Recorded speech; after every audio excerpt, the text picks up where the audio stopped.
بسم اللہ الرحمن الرحیم، السلام علیکم۔ مذہبی معلومات میری تقریباً نہ ہونے کے برابر ہیں اور مذہبی معاملات میں اپنی رائے سے بھی گریز کرتا ہوں۔ لیکن کچھ چیزیں ایسی ہیں کہ کامن سینس کی باتیں ہیں جنہیں نظر انداز کر کے سوشل میڈیا پر گفتگو کا سلسلہ جاری ہے، تو میں کچھ عقلی دلائل کی بنیاد پر دو باتیں عرض کرنا چاہتا ہوں۔ ان باتوں کو سمجھنے کے لیے آپ کو کوئی بہت بڑا عالم فاضل یا پڑھا لکھا ہونے کی ضرورت نہیں ہے۔ یہ کامن سینس کی باتیں ہیں، آپ ایک بنیادی عقل رکھتے ہیں تو آپ بہت آسانی سے انہیں سمجھ جائیں گے۔ آپ چاہے لبرل ہیں، آپ سیکولر ہیں یا مذہبی ہیں، یہ چیزیں آپ بغیر کسی اضافی معلومات کے سمجھ جائیں گے۔ بات اس طرح سے ہے کہ موجودہ صورتحال میں جب پوری دنیا میں ایک وائرس کی وجہ سے لاک ڈاؤن چل رہا ہے، پوری دنیا بند پڑی ہے، تو معلوم نہیں ہماری گورنمنٹ کو، حکومت پاکستان کو کیا سوجی کہ انہیں قادیانیوں والے مسئلے کو ایک دفعہ پھر سے چھیڑا ہے۔ بہرحال جو علماء کی طرف سے موقف ہے، ان میں ایک تو پہلی بنیادی شرط، علماء کی طرف سے کہا جاتا ہے کہ سب سے پہلے قادیانیوں کو اپنے آپ کو غیر مسلم تسلیم کرنا چاہیے۔ تو کچھ دوست اس پر اعتراض کرتے ہیں کہ بھئی اقلیتی گروہ ممبر اگر بنیں گے تو غیر مسلم ہی قرار پائیں گے، ایسا ویسا۔ تو مسئلہ یہ ہے کہ اقلیتی کمیشن میں مسلمان بھی موجود ہیں اور دو مسلمان ممبر ہیں، ایک بادشاہی مسجد کے خطیب ہیں، ابو الخیر شاید ان کا نام ہے، تو اس کے علاوہ ایک مفتی صاحب ہیں۔ تو یہ معاملہ اس طرح سے اتنا سادہ نہیں ہے کہ انہیں اس طرح سے شامل کیا جائے۔ ممکن ہے کہ وہ ایک مسلمان ممبر کی حیثیت سے وہاں شامل کیے جا رہے ہیں، انہیں کسی بھی کمیشن میں شامل کرنے کے لیے، کوئی بھی کسی بھی قسم کی مراعات انہیں دینے کے لیے ایک بنیادی شرط جو پیش کی جاتی ہے وہ یہ ہے کہ انہیں قادیانیوں کو پہلے اپنے آپ کو غیر مسلم تسلیم کرنا چاہیے۔ تو یہاں پہ دوست اعتراض کرتے ہیں کہ جب کوئی اپنے آپ کو مسلمان کہے تو آپ کیسے اسے غیر مسلم قرار دیں گے؟ تو بات یہ ہے کہ کسی کے اپنے آپ کو کسی بھی دعوے کو ثابت کرنے کے لیے اس کمیونٹی کے جو عقائد و نظریات ہوتے ہیں انہیں تسلیم کرنا پڑتا ہے۔ ایسے نہیں کہ کوئی کچھ بھی کہہ دے کہ میں فلاں ہوں اور اسے تسلیم کر لیا جائے کہ وہ فلاں ہے۔ کسی بھی قسم کی ملکی حدود ہوں یا سرحدات ہوں، آپ یہاں سے اگر واگا بارڈر پار کریں اور کہیں کہ میں انڈین ہوں تو آپ کو کیسے انڈین تسلیم کیا جائے گا؟ اور یا آپ ایئرپورٹ پر چلے جائیں اور کہیں کہ میں امریکی ہوں تو مجھے امریکہ کا ویزا دے دو، تو وہ آپ کو ویزا جاری نہیں کریں گے۔ جاری کرتے ہوں گے اور وہ اپنی نیشنلٹی بھی دیتے ہوں گے، لیکن ان کے کچھ حدود و قیود ہوں گے، کچھ ضوابط ہوں گے جن کو فالو کرنے کے بعد وہ نیشنلٹی عطا کرتے ہوں گے۔ تو اس طرح سے ہے کہ اور دیکھیں انہیں اپنی الگ سے شناخت مسلمانوں سے ہٹ کر کیوں بنانی چاہیے؟ آپ بنیادی معلومات جو ہمارے معاشرے میں ہر شخص جانتا ہے کہ جب حضرت عیسیٰ علیہ السلام تشریف لائے تو یہودی مذہب پہلے سے موجود تھا۔ جن یہودیوں نے حضرت عیسیٰ علیہ السلام کا کلمہ نہیں پڑھا، ان پر ایمان نہیں لائے، وہ بدستور یہودی رہے، اور جو حضرت عیسیٰ علیہ السلام پر ایمان لے آئے وہ یہودی نہیں رہے، وہ عیسائی بن گئے۔ اب اگر کوئی حضرت عیسیٰ کا کلمہ پڑھے لیکن اس کے باوجود کہے کہ میں تو یہودی ہوں، تو یہودی کمیونٹی انہیں اون کرنے کے لیے تیار نہیں ہوگی۔ وہ انہیں یہی کہیں گے کہ آپ نے حضرت عیسیٰ کا کلمہ پڑھا ہے، آپ اب عیسائی ہو چکے ہیں۔ تو وہ عیسائی جو حضرت عیسیٰ کا کلمہ پڑھنے والا ہے وہ بے شک کہتا رہے کہ میں حضرت موسیٰ کو بھی مانتا ہوں، میں اپنی نسبت حضرت ابراہیم کی طرف بھی کرتا ہوں، میں نے حضرت ابراہیم سے اپنی نسبت سے دستبردار میں نہیں ہوا، لیکن اس کے باوجود یہودی کمیونٹی انہیں اپنانے کے لیے تیار نہیں ہوگی۔ اسی طرح جب آقا علیہ السلام دنیا میں تشریف لائے اور عیسائی مذہب بھی موجود تھا، یہودی مذہب بھی موجود تھا، لیکن جن عیسائیوں نے آقا علیہ السلام کا کلمہ نہیں پڑھا وہ بدستور عیسائی رہے، اور جنہوں نے کلمہ پڑھا وہ مسلمان ہو گئے، انہیں اپنی الگ سے شناخت ایک قائم کرنی پڑی۔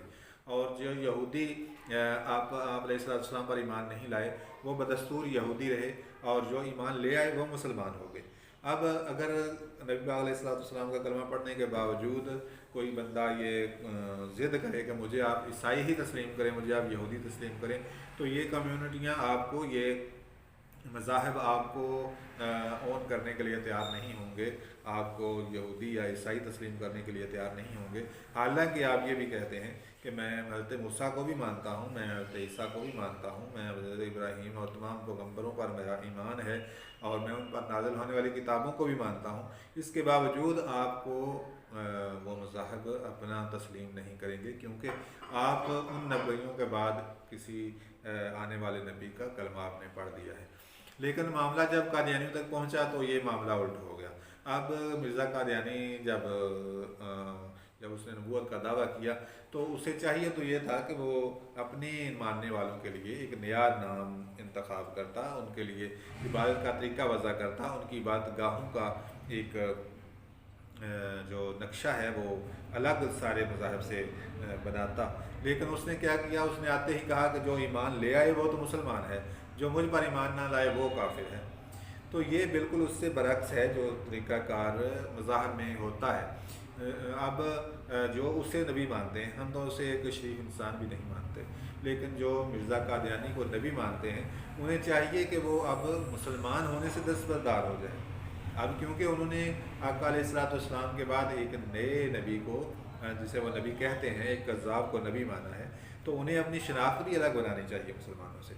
अब ऐसा नहीं है कि हज़रत ईसा अलैहिस्सलाम ने आने के बाद कहा हो कि जो मुझ पर ईमान लाए वो तो यहूदी है और जो मुझ पर ईमान न लाए वो यहूदी नहीं रहा, बल्कि ऐसे नहीं हुआ, बल्कि हज़रत ईसा पर ईमान लाने वाले ईसाई कहलाए और जो नहीं ईमान लाए वो बदस्तूर यहूदी रहे। इसी तरह हज़रत पाक पैगम्बर आप सल्लल्लाहु अलैहि वसल्लम ने जब तशरीफ़ लाए तो उनका कलमा पढ़ने वाले ईसाई नहीं रहे, वो मुसलमान बन गए, और जिन्होंने कलमा नहीं पढ़ा वो ईसाई रहे। अब जब मुसलमानों में एक शख्स आकर दावा कर रहा है कि मैं अल्लाह का पैगंबर हूँ, तो जो उस पर ईमान लाएगा, उसे मानेगा, वो मुसलमान नहीं रहेगा, वो कोई और मज़हब, आप उसे कोई नया मज़हब का नाम दे दें, लेकिन वो दायरा इस्लाम से खारिज हो जाएगा। और दूसरी बात यह है कि जिस तरह से एक बात दूसरी की जाती है कि उलमा की तरफ से जो मुतालबा है वो ये है कि इन कादियानियों को अपनी शनाख्त अलग से बनानी चाहिए, इन्हें अपने इबादत गाहों को मुसलमानों के तर्ज पर नहीं बनाना चाहिए। इबादत गाहें एक तो इनकी इबादत गाहों की शनाख्त अलग से हो, और फिर इन्हें इनका अजान देने का तरीका, इन्हें का इबादत के लिए बुलाने का तरीका अलग से हो, इनकी एक ऐसी शनाख्त हो जिससे पता चले कि ये गैर मुस्लिम हैं, ये कादियानी हैं और ये मुसलमानों की इबादत गाह है। जिस तरह पहले से सब इबादत गाहों में फ़र्क मौजूद है, आप अगर देखते हैं तो आप देख कर कह सकते हैं कि ये हिंदुओं का मंदिर है, ये सिखों का गुरुद्वारा है, ये ईसाइयों का चर्च है, ये मुसलमानों की मस्जिद है। तो सारे के सारे जो इबादत गाहें हैं उनमें इम्तियाज़ पहले से मौजूद है, तो इसी तरह इन्हें एक अलग इम्तियाज़ रखना चाहिए जिससे दूर से पता चले कि ये मरज़ियों की इबादत गाह है, और मुसलमान जो हैं वो अपना ईमान वहाँ पर ख़राब ना करें। इसी तरह उन्हें इबादत के लिए जब वो बुलाते हैं तो उनका एक अलग तरीका कार हो, अगर वो भी मुसलमानों की तरह अजान दें तो फिर वो अक़लियत कैसे हुए और गैर मुस्लिम कैसे तस्लीम हुए। तो ये दो बुनियादी जो हैं वो मुतालबात हैं। अब शनाख्त अलग से कायम रखना बहुत ज़रूरी है। आप इस बात को इसी मिसाल से समझ सकते हैं कि यहाँ पाकिस्तान के शहरी होते हुए, मुहब्बे पाकिस्तान होते हुए, आप अगर फ़ौजी वर्दी पहन लेते हैं, आप फ़ौज में नहीं हैं लेकिन आप फ़ौजी वर्दी और उनके साथ मुशाबहत इख्तियार करते हैं, तो ये गैर कानूनी है, आपको गिरफ़्तार किया जाएगा, आपको इस पर सज़ा दी जाएगी। उसकी वजह यह है कि आप उस कम्युनिटी का हिस्सा ना होते हुए आपने उनकी शनाख्त जो है वो इख्तियार की, हालांकि आप पाकिस्तानी हैं और पाकिस्तानी फ़ौज की आपने वर्दी पहनी है, इसके बावजूद आपने काबिल सज़ा जुर्म किया है। तो आप किसी की शनाख्त उस कम्युनिटी का हिस्सा ना होते हुए उनकी शनाख्त को इस्तेमाल नहीं कर सकते। इसलिए उलमा की तरफ से दूसरा मुतालबा ये है कि आप इनसे तस्लीम कराएँ, ये अपना एक तरीक़ाकार वज़ा करें, इबादत का तरीक़ाकार हो, इनकी इबादत गाह की शनाख्त अलग से हो और इनका इबादत के लिए बुलाने का तरीका अलग से हो, ये हमारी तरह अज़ानें ना दें, तो फिर अक़लियत की तमाम हकूक़ जो हैं वो उन्हें हासिल होते हैं, तो फिर किसी को कोई एतराज़ भी नहीं होगा। बाज़ दोस्तों में ये गुफ्तगू होती है कि ये एक मज़हब नहीं है, ये एक फितना है जिसकी सरकोबी ज़रूरी है। बहरहाल ये एक अलग बहस है और इस पर दोनों फ़रीक़ैन के हो सकता है कि दलाइल उनके पास मौजूद हों, मैं उन चीज़ों में नहीं पढ़ता। मैं ये बुनियादी चीज़ें जो हैं वो अक्ल व शऊर रखने वाला शख्स ये समझ सकता है कि एक तो उन्हें मुसलमान से हटकर उन्हें अपने मज़हब का कोई दूसरा नाम इख्तियार करना चाहिए, वो अपने आप को मुसलमान भी कहें और अक़लियत कमीशन में भी शामिल हों, ये चीज़ काबिल कबूल नहीं होगी। और फिर उन्हें अगर अक़लियती हकूक़ चाहिए, अक़लियती हकूक़ क्या हैं कि सबको अपनी इबादत की अपने मज़हब के मुताबिक इबादत का हक़ है और उनकी नशिस्तें मौजूद हैं हर जगह पर, असम्बली में और दीगर जगह पर। तो ये चीज़ें जो हैं, ये हकूक़ उन्हें उसी सूरत में मुयस्सर हों कि जब वो अपनी अलग सी शनाख्त कायम करें।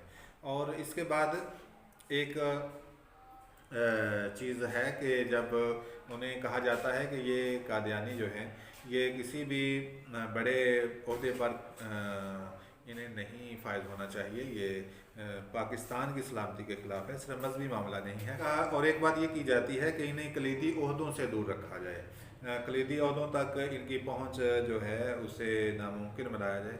उसमें भी एक बिल्कुल आसान सी बात है, आप कॉमन सेंस रखने वाला शख्स ये बात समझ सकता है कि आप किसी मुल्क में रह रहे हैं और वहाँ के बाशिंदों की अक्सरियत जो है वो आपसे आपके मज़हब की बुनियाद पर नफ़रत करती है, तो आप ज़ाहिर है कि उस मुल्क के बाशिंदों के लिए अच्छा नहीं सोचेंगे, आप उस मुल्क के लिए अच्छा नहीं सोचेंगे। आप ज़ाहिर है कि जब आप उस मुल्क का भला करेंगे, आप उस मुल्क के लिए कुछ बेहतरी करेंगे, तो वो बेहतरी का नफ़ा उस अक्सरियत को मिलेगा जो आपसे आपके मज़हब की बुनियाद पर नफ़रत करती है।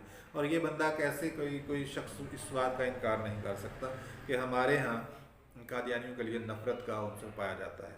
हमारे मुसलमान दोस्त जो हैं, सब के सब मुसलमान कम्यूनिटी जिसके अंदर ईमान मौजूद है, वो आका अलैहिस्सलाम के इन दुश्मनों से नफ़रत का इजहार भी करता है और दिल में नफ़रत भी रखता है। तो एक शख्स जब जानता है कि ये पाकिस्तान, ये मुल्क जो है, ये इसकी अक्सरियत जो है, अक्सरियत भी बड़ी अक्सरियत है, कोई चंद लोग हैं जो अकलियत बहुत कम है पाकिस्तान में, वरना मुसलमान हैं अक्सरियत में। तो ये अक्सरियत जो है ये हमसे नफ़रत करते हैं, तो फिर वो किसी कलीदी ओहदे पर होते हुए इस मुल्क का भला कैसे सोच सकता है? वो इस मुल्क के लिए बुरा ही सोचेगा और इसका नुकसान ही करना चाहेगा। अगर आप उसे किसी कलीदी ओहदे पर, किसी बड़े ओहदे पर उसे बिठाएंगे तो वो पाकिस्तान के साथ वफादारी नहीं करेगा। उसकी बुनियादी वजह यह है कि यहाँ पर मौजूद रहने वाले लोग उनसे नफ़रत करते हैं। नफ़रत क्यों करते हैं, करनी चाहिए या नहीं करनी चाहिए, ये अलग मौजू है, लेकिन इससे इनकार नहीं किया जा सकता कि मुसलमान उनसे नफ़रत करते हैं। और जब एक ऐसा शख्स जो पूरी कम्युनिटी से, एक बड़ी अक्सरियत से की नफ़रत का शिकार हो, जब वो किसी भी ओहदे पर होगा तो वो बदला लेने की कोशिश करेगा और उन लोगों को नुकसान पहुंचाने की कोशिश करेगा जो उससे मज़हब वगैरह की बुनियाद पर, किसी भी बुनियाद पर नफ़रत करते हैं। तो फिर ये एक आम सी बात है। तो अब नफ़रत करनी चाहिए नहीं करनी चाहिए, वो मैंने अर्ज़ किया कि वो एक अलग बात है, वो लेकिन ये बात तस्लीम है कि नफ़रत उनके लिए मौजूद है मुस्लिम कम्यूनिटी में, और ये हर मुसलमान के दिल में मौजूद है, चाहे वो आलिम है, फाजिल है, या वो एक आम गुनहगार शख्स है, उसके बदअमल हो, गुनहगार हो, ये अलग बात है। लेकिन आका अलैहिस्सलाम के साथ जो रब्त है, जो ताल्लुक़ है हर मुसलमान का, वो बहुत ज़्यादा है। और ख़ास तौर पर जो मेरे जैसे गुनहगार लोग हैं, उनके पास तो सरमाया ही यही है। उलमा जो हैं, जो ज़ाहिद हैं, जो फाजिल हैं, आलिम हैं, वो तो कुछ और भी अमाल उनके पास होंगे, लेकिन आम मुसलमान के पास आका अलैहिस्सलाम के इश्क और मोहब्बत के सिवा क्या है दामन में। अगर हम उनके आका अलैहिस्सलाम के दुश्मनों से नफ़रत भी नहीं करेंगे तो हमारे दामन तो बिल्कुल खाली हो जाएंगे। इसलिए ये एक तकाज़ा है मोहब्बत का, इश्क का, कि उनके दुश्मन से नफ़रत की जाए और किसी भी सूरत में अपना हिस्सा उसमें डाला जाए। मैंने आमतौर पर ट्रेंड पर लिखने का या ट्रेंड पर बात करने का आदी नहीं हूँ, लेकिन एक मोटिवेशनल स्पीकर की तकरीर में उन्होंने भी इसी बात की तरफ दोबारा तवज्जो दिलाई और मुझे एहसास हुआ कि इस मामले में अपना कुछ ना कुछ हिस्सा ज़रूर डालना चाहिए। आप भी जहाँ तक हो सके अपना हिस्सा डालें। आप एक लफ्ज़ लिख दें, आप कोई लफ्ज़ बोल कर आप शेयर कर दें, आप आका अलैहिस्सलाम से अपनी मोहब्बत का इजहार कर दें, आप उनके दुश्मनों के लिए कोई ना कोई उनकी मुखालफत में गुफ्तगू आपको करनी चाहिए। और कुछ नहीं कर सकते, इस वीडियो को शेयर कर दें और दोस्तों तक पहुँचाएँ इस गुफ्तगू को, या अपनी तरफ से जो आप मुनासिब समझते हैं वो रिकॉर्ड करके भेजें, या आप कुछ लिखना चाहते हैं वो आप लिखें, लेकिन किसी न किसी सूरत में हिस्सा ज़रूर डालें।